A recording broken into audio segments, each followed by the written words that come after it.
안녕하세요. 이번 세션 진행을 맡은 넥슨 스탯팀의 강동섭입니다. 프로젝트 EL팀 네, 김윤경입니다. 잘 부탁드립니다. 네, 제가 생각했던 것보다 되게 많은 분들이 오셔서 깜짝 놀랐어요. 지금도 더 들어오고 계신데 먼저 이 무더운 여름날에 그것도 이 장마, 먼 판교까지 귀한 걸음 해주셔서 대단히 감사드립니다. 그래도 한 가지 여러분께 말씀드리고 싶은 게 있어요. 어쩌면 이 NDC가 이번 여름에 저희 세션이 이번 여름에 가장 잘 어울리는 NDC 세션이 아닐까 싶습니다. 여름엔 뭐가 필수죠, 윤경님? 무서운 얘기죠. 그렇죠. 여름엔 무서운 얘기죠. 저희는 오늘 여러분들과 무서운 얘기를 할 거예요. 공포 게임의 진짜 재미를 찾아서에 대해서 여러분들과 얘기를 나눠보려고 하고요.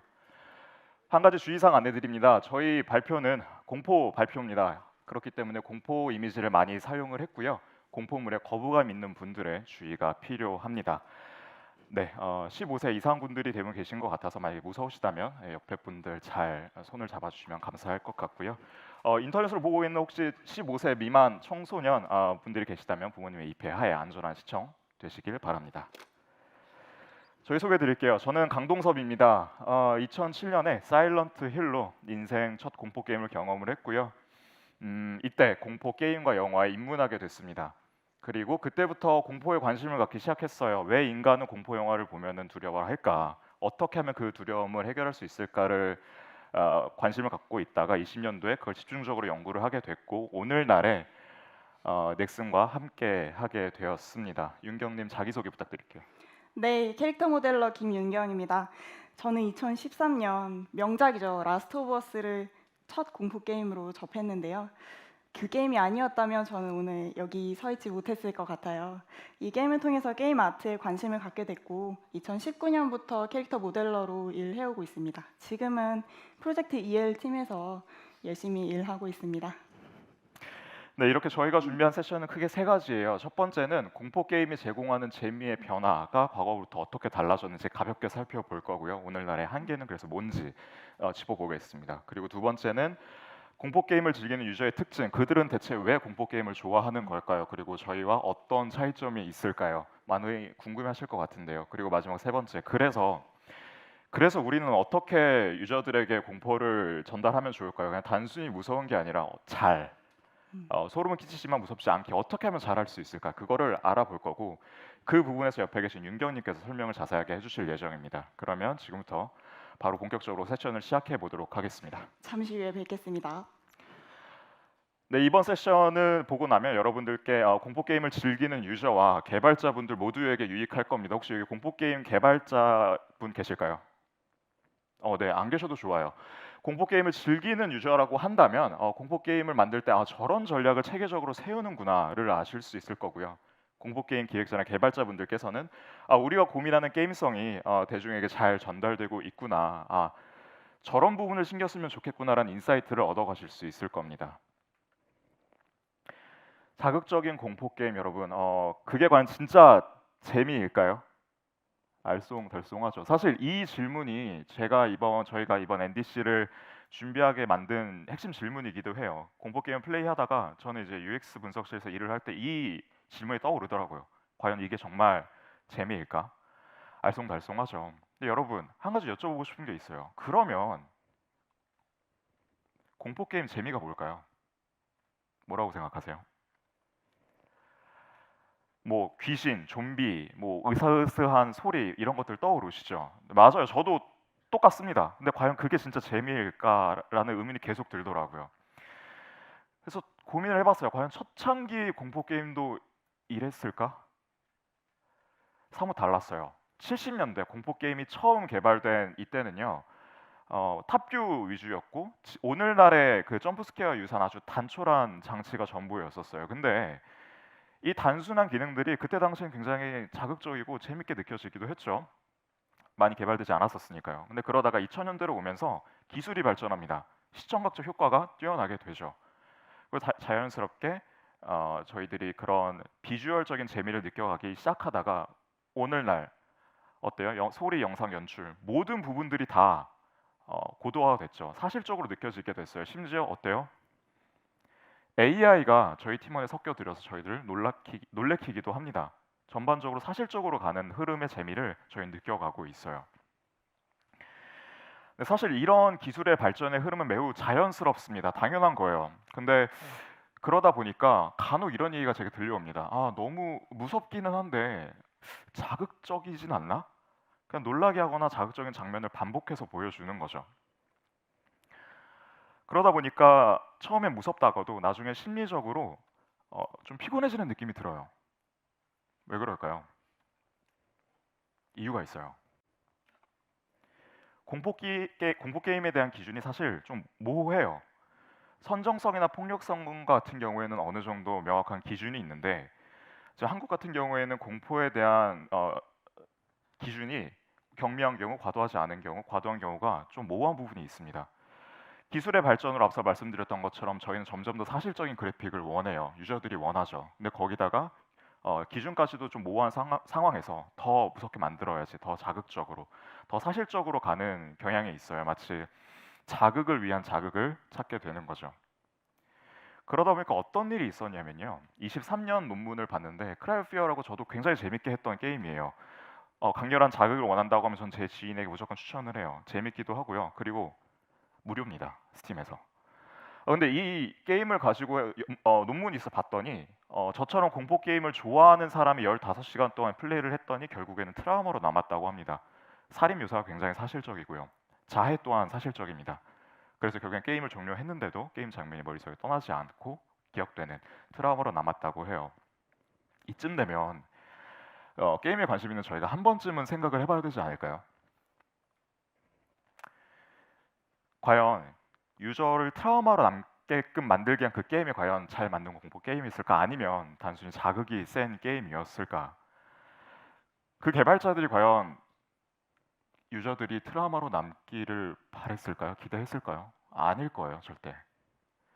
이게 바로 저희가 얘기하고 싶은 핵심입니다. 그러면 어떻게 만들어야 재미있게 즐길 수 있을 것인가라고 저와 윤경님이 좀 고민을 해봤는데요. 단순한 재미를 공포를 좀 느끼기는 했지만 그게 몰입과 재미로 기억되는 게임이 정말 잘 만든 전 공포 게임이라고 생각을 해요. 당연한 거로 생각했어요. 게임이 당연한 거 아니냐. 근데 공포 게임은 쉽지 않습니다.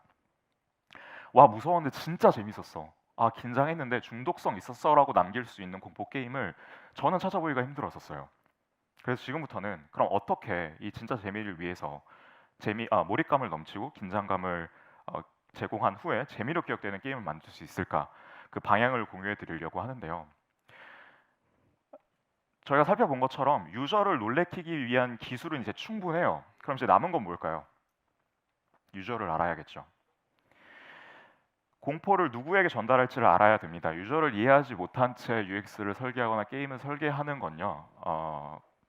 지도 없이 바다를 항해하는 것과 같아요. 그래서 게임을 잘 만들고 싶다면 기본적으로 유저에 대한 이해가 먼저입니다.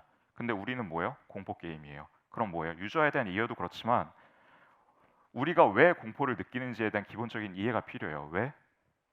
부정적인 감정이니까요. 저희는 유저에게 공포나 두려움 같은 부정적인 감정을 의도적으로 유발시키는 사람들이에요.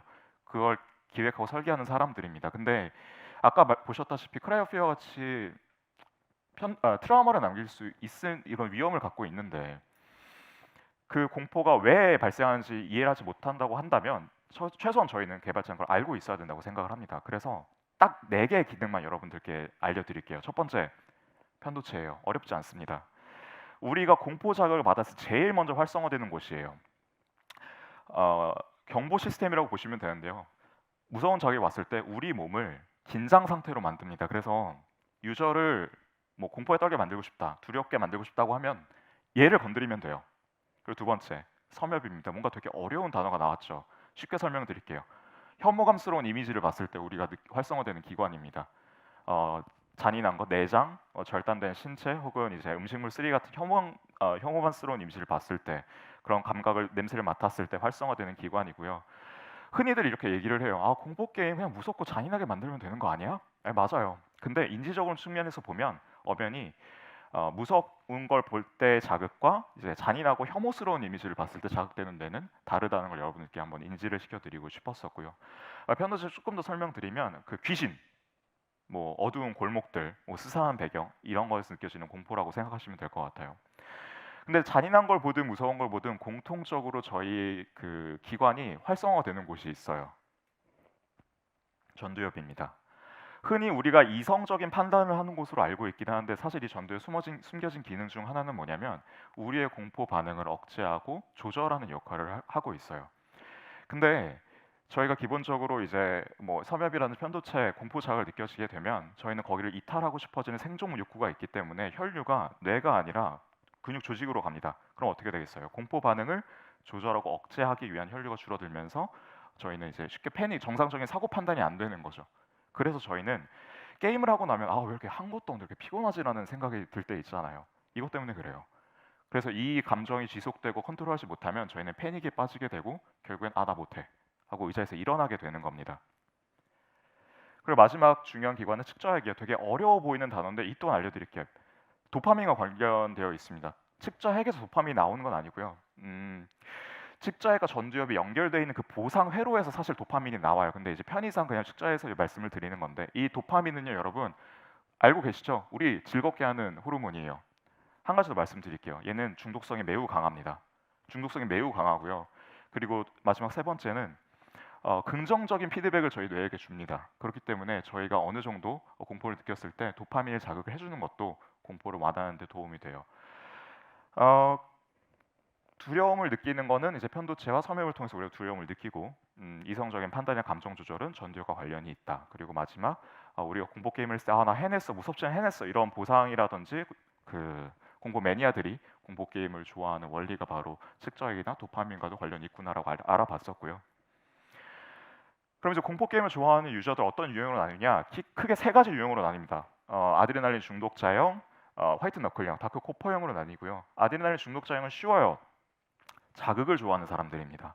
근데 제가 눈여겨봤던 그룹은 여기 두 가지 그룹인데요. 화이트 너클형과 다크 코퍼형. 이들은 기본적으로 공포 게임을 함으로써 아 무섭지만 해냈어라는 본인의 내면의 성장을 에 관심 좀 있는 그룹입니다. 유일하게 차이점이라고 한다면 화이트 너클형 공포를 그렇게 즐기지 않아요. 근데 다크 코퍼형은 아드레날린 중독자형과 화이트 너클형은 적절히 섞은 그룹이라고 보시면 됩니다. 그럼 이런 유형의 공포 매니아들이 어떻게 왜 공포를 좋아하지 않는 사람들에 비해서 공포 게임을 좋아하는 걸까요? 세 가지 특징이 있습니다. 이들은요 기본적으로 공포를 좋아하지 않는 사람들에 비해서요 자극 해석 능력이 뛰어나요. 내가 왜 무섭지? 내가 뭐 때문에 지금 이 자극을 느꼈을까라는 메타인지가 뛰어납니다. 그리고 두 번째 감각 추구 성향. 내 내면의 성장을 위해서든 단순한 자극을 위해서든 뭐가 됐든 어떤 자극이든 이들은 그렇지 않은 사람들에 비해서 감각을 추구하는 성향이 있고요. 마지막 세 번째 통제감입니다. 무서움이나 공포에 빠졌을 때 이들은 본인의 감정을 컨트롤하는 능력이 공포를 잘 못하는 사람들보다 뛰어나요. 자 그럼 여기서 의문이 생기죠. 아 그러면 그냥 무섭게 만들면 되는 거 아니야? 자극 찾는다며. 근데 왜 크라이 오브 피어에서는 트라우마까지 남았을까요? 공포와 재미는요 여러분 역유자형 곡선 관계를 갖습니다. 공포가 주어지면 재미를 느끼는 건 맞아요. 근데 점점 더 강한 공포 자극이 올수록 재미가 점점 올라가다가 저기 빨간색 동그라미처럼 그 임계점을 넘었을 때 재미는 감소하기 시작을 합니다. 즉 너무 강한 공포와 자극을 주는 것이 곧 재미로 직결되는 명제로 성립하진 않는다는 거죠. 이걸 연구한 연구자는 그래서 이런 얘기를 해요. 골디락스 영역을 발견해라. 이 골디락스 영역 혹시 들어보셨나요? 골디락스 영역은요 너무 어렵지도 너무 쉽지도 않은 딱 적절한 난이도와 수준을 의미를 합니다. 원래 이 골디락스 영역은 천체 물리학에서 발생한 단어예요. 인간이 살기에 너무 덥지도 춥지도 않은 그런 행성을 골디락스 행성이라고 하는데요. 그게 요즘엔 UX 용어로 넘어와서 너무 어렵지도 쉽지도 않은 이 단계를 의미하는데요.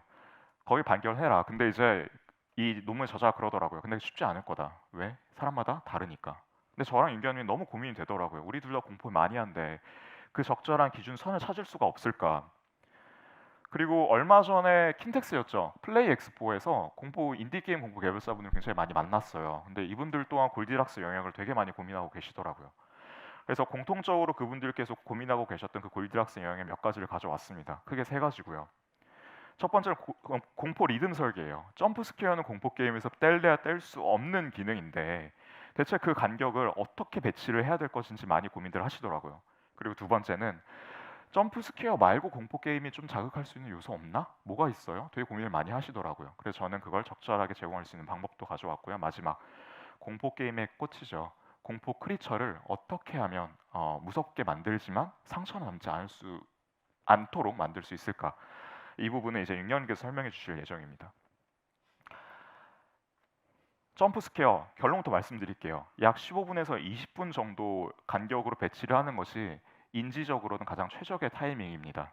그리고 저희 암네시아라든지 그리고 아웃라스트 추격 있잖아요. 몬스터로드 추격 받는 거는 최대 1분에 3분을 넘기지 않는 거를 전문가들은 추천한다고 해요. 그 이유를 말씀드리자면 아까 봤던 이미지 또 나왔죠. 전두엽. 아까 전에 제가 전두엽 말했던 거 혹시 기억하시나요? 공포 반응을 적절히 조절하고 억제하는 기관이다. 근데 참 특이한 특징이 있어요. 이 전두엽이요. 공포 반응, 공포 자극을 느꼈을 때 빠르게 용량이 소진되는 경향이 있습니다.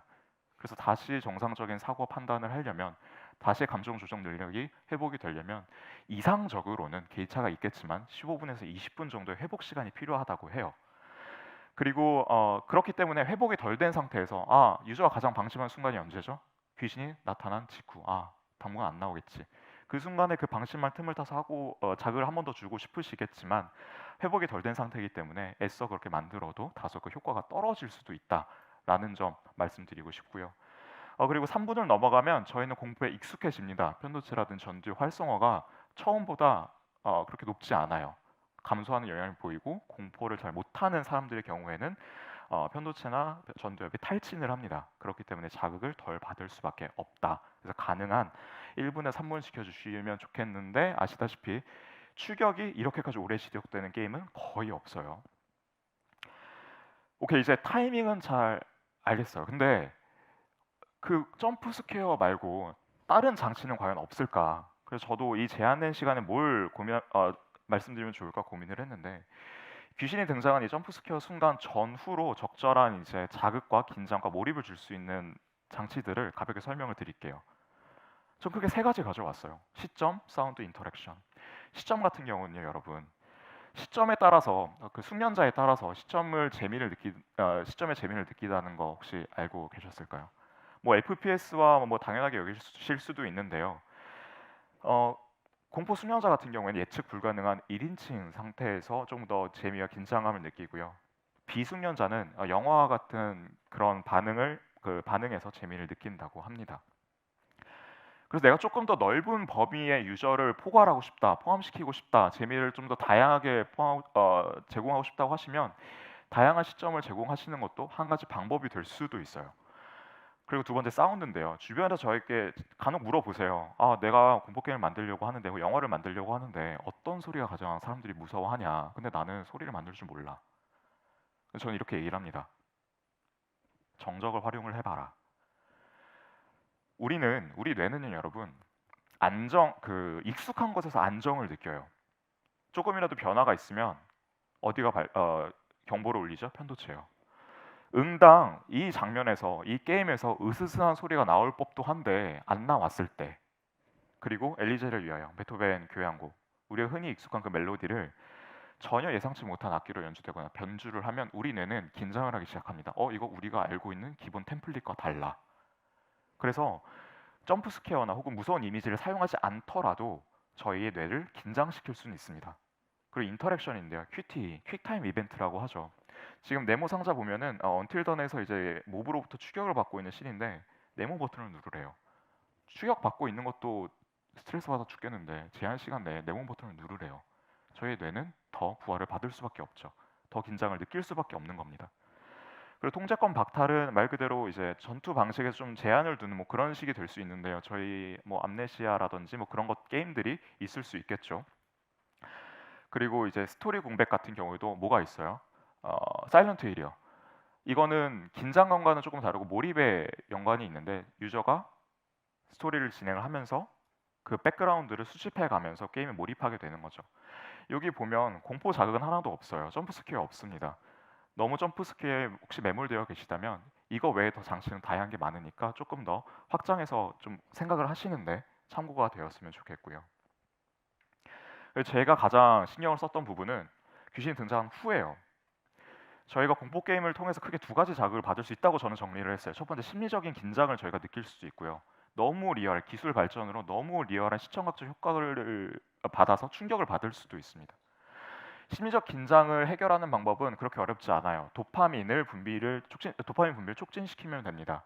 그 방법은 나와 있는 것과 같이 저런 퍼즐들, 그리고 라스트 오브 어스에서 엘리가 활 쏘는 장면, 그런 미니 게임들 같은 것도 충분히 도파민을 형성시켜서 그 저희들의 긍정 회로를 활성화시킬 수 있습니다. 그리고 이제 그 공포스러운 상황이 끝났을 때 NPC와의 대화를 의도적으로 한번 만들어 보시는 거 추천드리는데, 이 부교감 신경은 그 NPC와의 대화와 같은 몹이 건드리지 않겠구나는 그 안전한 상황에서 활성화되는 기관이고 저희 심리를 안정시키는 효과를 갖고 있어요. 근데 중요한 건 사실적 묘사를 통한 시청자적 충격이에요. 얘네들은 사후 처리가 힘듭니다. 얘네들은 예방을 하라고 얘기를 해요. 왜? 너무 리얼한 충격은 저에게 장기 기억으로 남거든요. 그 해마라는 부위에 있는 그 장기 기억을 건드리게 되는데 그게 뭐예요? 우리가 알고 있는 트라우마예요. 그래서 예방이 중요합니다. 그래서 요즘 게임은 인캐페리나 그라운디드 같은 경우에는요, 그 공포 요소를 아예 그 처음부터 제거를 하는 기능을 넣거나 아니면은 나오기 전에 얼럿을 주는 기능을 넣기도 해요. 그리고 저희 넥슨에서는 어떨까요? 마비노기, 거미 많이 나오는 던전이 어디죠, 여러분? 네, 맞아요. 알비 던전이에요. 아로마베어로 바꿔줄 수 있는, 거미를 아로마베어로 바꾸는 그런 물약을 제공하기도 합니다. 이런 식으로 유저의 그 공포를 사전에 예방을 하기도 하죠.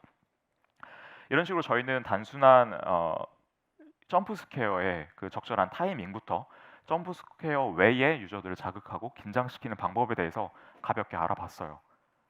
어떻게 보면 여기서 여러분들이 가장 궁금해하실 수 있는 부분인데요. 지금부터 공포 게임에 꽂힌 공포 크리처를 어떻게 하면 잘 만들 수 있을지 알아보려고 합니다. 저희 EL 팀의 윤경님 모시고 발표 진행해 보도록 할게요. 네, 다시 인사드립니다. 캐릭터 모델러 김윤경입니다. 공포 캐릭터는 비주얼로 이미 유저에게 강렬한 인상과 재미를 선사합니다. 그래서 제가 실무할 때 가장 중요하게 생각하는 부분 가져와 봤어요.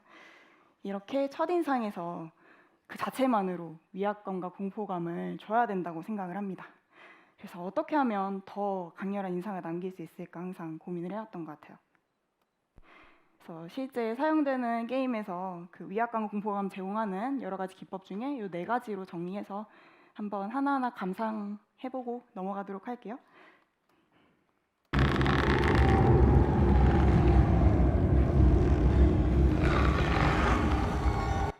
이런 식으로 우리에게 익숙한 인체를 의도적으로 왜곡시키는 방법이 있고요.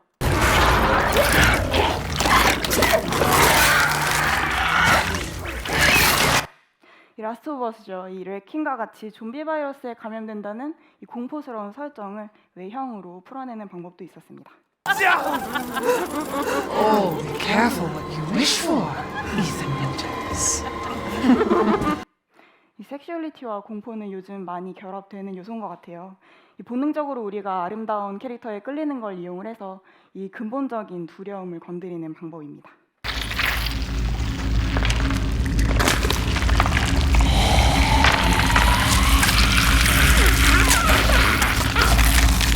마지막으로는 강렬한 첫인상을 남겨서 공포의 여운을 남기는 연출 방식이에요.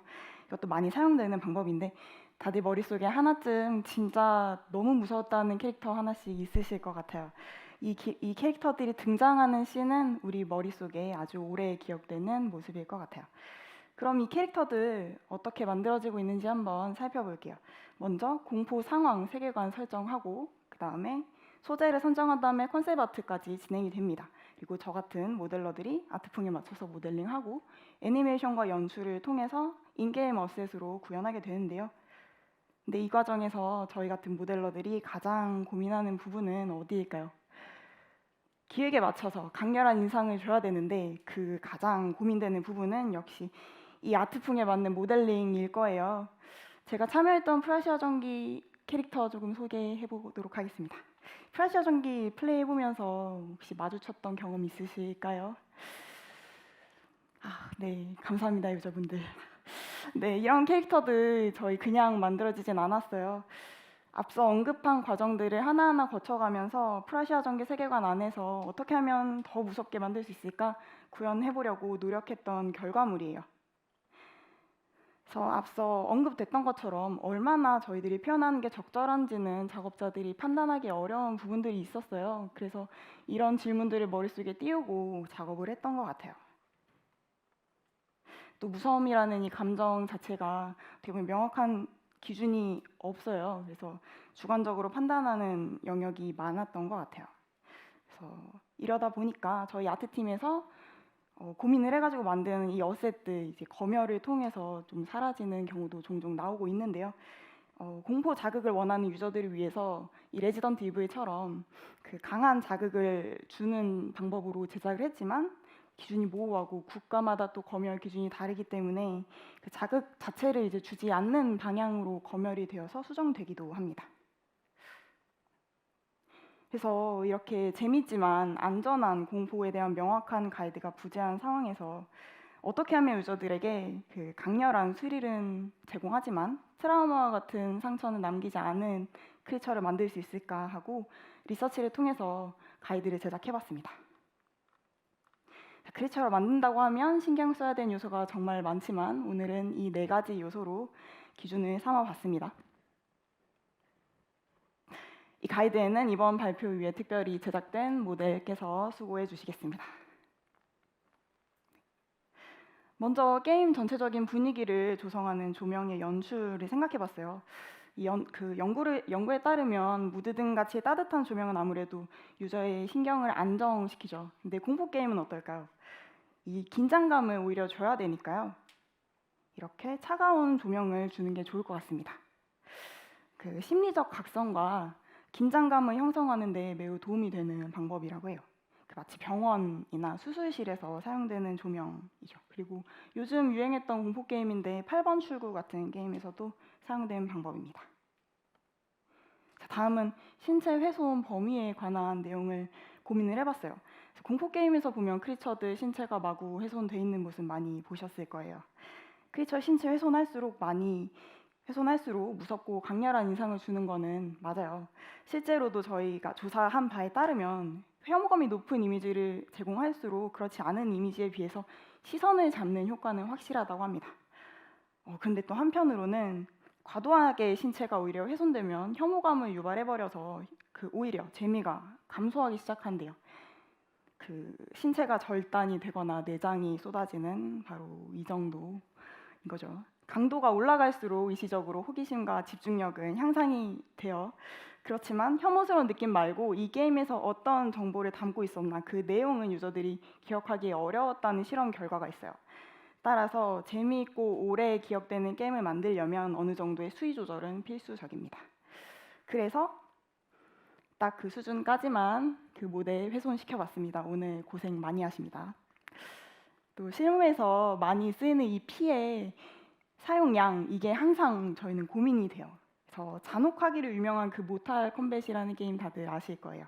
이 게임 활용한 연구 논문이 있었어요. 살펴봤더니 혈액 사용량에 따른 자극의 차이가 확실히 있었다고 합니다. 피가 아예 없거나 살짝 튄 정도로는 심박수에 변화가 없었는데 어느 정도 피를 적시거나 그 바닥까지 흥건하게 적신 상태까지는 유저의 심박수가 유의미하게 변화했고 정신적으로 부담까지 느끼는 정도였다고 합니다. 그래서 저희는 유저에게 이렇게까지 과한 정도의 심리적 부담은 전하고 싶지 않았기 때문에 신체의 4에서 50% 정도가 적당하다고 생각했습니다. 다음은 크리처에게 칠해지는 이 피의 채도도 저희 모델러들이 항상 고민하는 부분이에요. 이론적으로 채도가 높은 붉은색일수록 심박수가 상승한다고 합니다. 반대로 채도가 낮은 푸른 계열의 색상은 심박수의 하락과 안정을 도모할 수 있는데요. 그래서 유저의 긴장감을 충분히 조성하고 싶을 땐 바로 이렇게 채도가 붉은색의 피를 발라보시면 좋을 것 같고요. 너무 부담스럽게 생각되실 것 같다 하시면 피의 채도를 낮추거나 배경에다가 심박수 하락에 도움이 되는 푸른 계열을 조금 섞어보시면 잘 융화가 될 것 같습니다. 자, 이렇게 저희가 고민해서 만든 이 크리처 실제 게임에서 어떻게 등장하면 좋을지 상상해봤어요.